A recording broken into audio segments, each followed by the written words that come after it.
agrobusiness.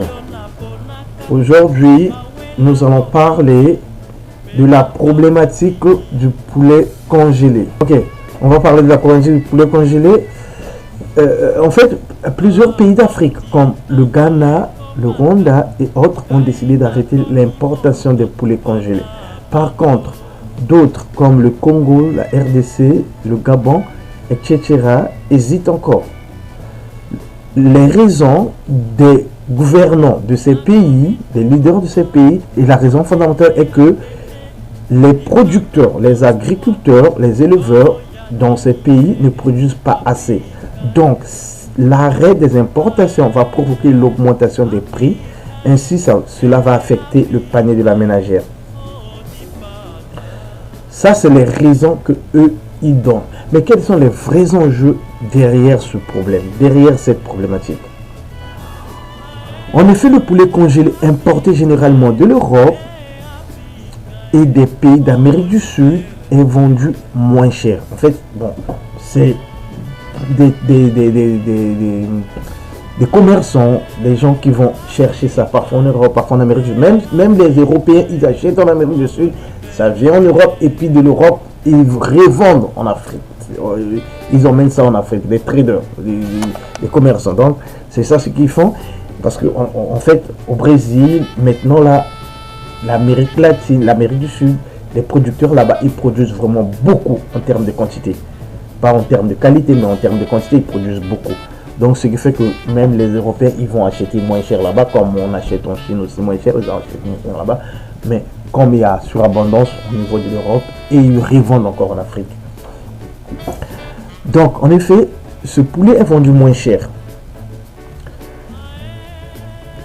que le poulet produit localement. C'est bizarre quand même parce que ce poulet-là, on paye pour le transport.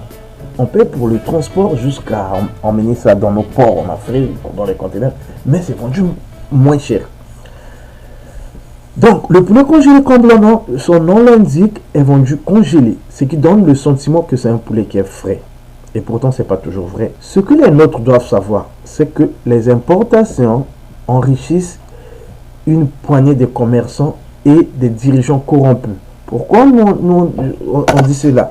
Parce que souvent, les dirigeants qui font ce genre d'affaires, l'argent, il y a ce qu'on appelle, il y a des sommes que les commerçants sont obligés de leur donner pour qu'ils puissent fermer les yeux sur, par exemple, la réglementation, sur comment on appelle ça, sur les inspections sanitaires. Tu vois. Donc, eux, ils empochent quelque chose, ils laissent des choses passer. Mais ce qui est vrai, c'est que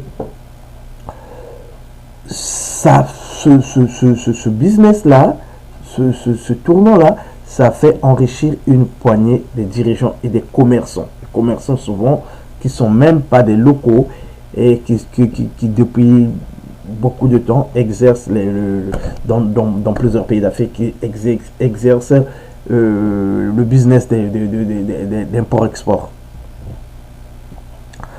Donc, les producteurs locaux souffrent parce que ils n'arrivent pas à vendre leurs produits parce que le marché est déjà saturé avec des produits importés de mauvaise qualité mais de prix bas. Ce que aussi les nôtres doivent savoir, c'est que ce système pousse aux gens de consommer des produits qui sont malsains.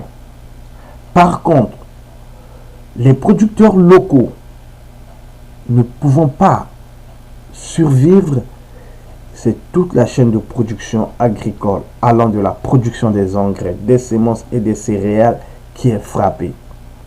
Essentiellement le maïs et le soja. Les producteurs de maïs et de soja qui ne peuvent pas produire à grande échelle parce que justement le maïs et le soja rentrent beaucoup dans la provendierie, donc dans la production de l'aliment de bétail. Et ça ça pousse les jeunes à abandonner, ça pousse des producteurs à abandonner et c'est un grand manque à gagner pour l'économie locale. Et surtout, ça favorise le chômage. Même si c'est vrai que le prix du panier de la ménagère sera affecté, mais cela sera seulement pour un temps limité. Après cela, plusieurs producteurs et investisseurs puissent, le temps que plusieurs des producteurs et plusieurs investisseurs puissent s'y mettre. Parce que même ceux qui produisent, qui importent, ils peuvent investir dans la production locale. Nous l'avons vu avec des commerçants qui avant ils étaient dans l'importation de la farine brute. Maintenant il y a des gens qui peut-être importent plus la farine, importation de la farine déjà traitée. Maintenant ils importent la farine brute, ils importent des graines, et pas la farine plutôt, ils importent des graines et ils font la farine, le remoulage, tout. On a des moulins maintenant, on fait sur place. Vous voyez, donc c'est possible de pousser ces commerçants à investir dans la production locale. Si on mettait des barrages sur, peut-être pas fermer les frontières, mais on mettait vraiment une réglementation rigoureuse. Des guides et des formations en ligne pour vos projets d'élevage et d'agriculture. Réussite 100% garantie. Une seule adresse, agriboca242.com, la plateforme des agripreneurs.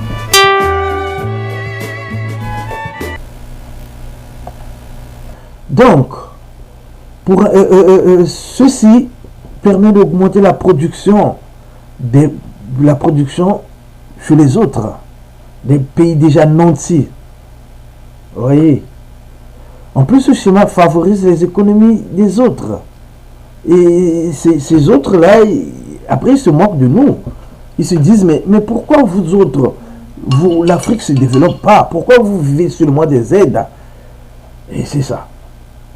C'est malheureusement les mêmes, c'est nous qui faisons qu'eux puissent être riches. Mais c'est après eux qui se demandent, mais pourquoi nous on est aussi pauvres? Ce schéma n'est pas un bon chemin. C'est pas un bon schéma parce que tant qu'on va continuer à importer à grande échelle comme ça, nos États seront appelés seulement à être la risée de tout le monde et peut-être, comme il y a des gens qui le disent, notre peuple va être peut-être à être appelé à être récolonisé ou bien je sais pas. Vous voyez, on va utiliser des mots durs, mais c'est pas un bon chemin. On ne peut pas créer de l'emploi dans les pays déjà nantis. C'est que dans l'impression que nos dirigeants ne sont pas intéressés au bien-être du peuple. On veut maintenir le peuple pauvre, malade, assujetti pour bien les manipuler. Enfin, le plus rare, c'est qu'il a été démontré que ce poulet congelé élevé avec l'utilisation massive des hormones et des antibiotiques et surtout sous l'effet de la rupture de la chaîne de froid dans les réalités de coupure d'électricité dans nos pays, ce poulet congelé est source de cancer. C'est un poulet qui rend malade. Et le cancer, ça tue. Donc, ce que nous demandons, c'est qu'ensemble, nous pouvons lutter contre les importations. Nous devons trouver des stratégies à forcer, à produire beaucoup aussi, mais aussi à forcer, à éduquer notre peuple, à être fier de consommer local.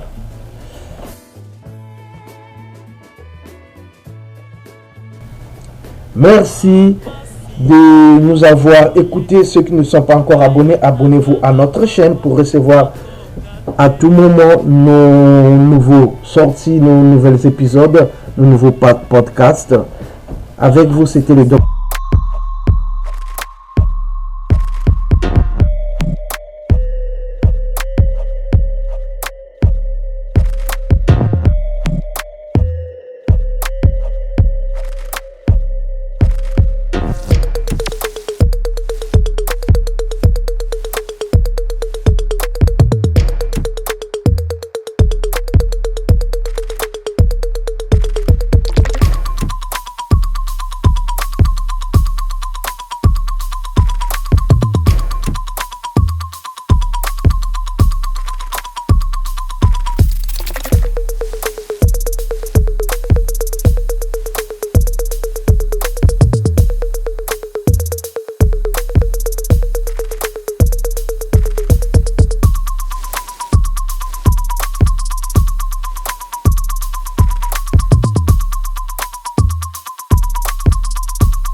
you.